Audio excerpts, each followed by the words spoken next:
국내의 언론 보도는 손흥민의 이적에 대한 기사를 전하고 있었습니다. 공신력 있는 어느 축구 전문가의 말을 전달하고 있었습니다.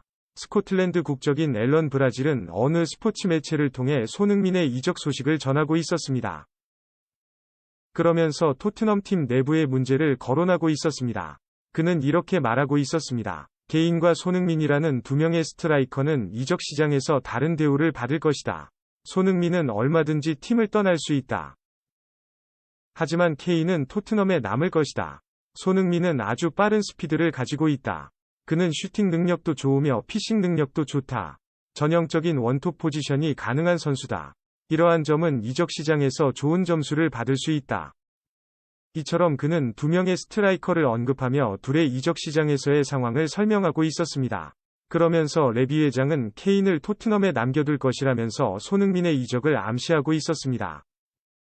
팀의 상징인 두 선수가 모두 팀을 떠난다는 것은 현실적으로는 불가능하기 때문이었습니다. 프랑스의 지역 신문은 손흥민을 직접적으로 언급하며 그가 생제르맹으로 이적할 것이라고 설명했습니다. 생제르맹은 메시와 음바페에 그리고 네이마르 등 최고의 축구 선수들이 포진된 세계적인 명문 구단입니다. 이미 감독 인터뷰를 통해 손흥민에 대한 영입을 암시하기도 했습니다. 그러던 중 히샬리송의 발언 또한 많은 화제가 되고 있었습니다.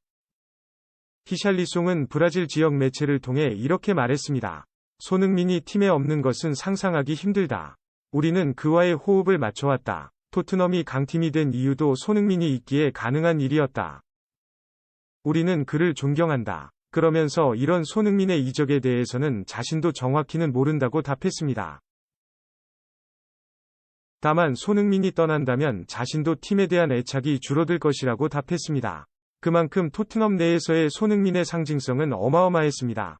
이름에도 불구하고 손흥민이 이적해야만 하는 중요한 이유가 매체와 전문가들을 통해 전해지고 있었습니다. 영국의 카타 오프사이드라는 스포츠 매체는 토트넘의 팀 컬러가 급격히 변경되었다며 이를 지적하고 있었습니다. 스피디한 게임이 주를 이루던 기존의 컬러에서 무리한 선수 영입으로 인해 느리고 정교한 플레이 스타일로 바뀌었다는 말이었습니다. 폭발적인 스피드를 자랑하는 손흥민과는 맞지 않으며 이러한 손흥민의 역량을 끌어올리지 못한다는 지적이었습니다. 이미 언론 보도를 통해 많은 팀들이 이런 손흥민에 대한 관심을 갖고 있었습니다. 그는 명실상부한 대한민국의 축구 영웅입니다.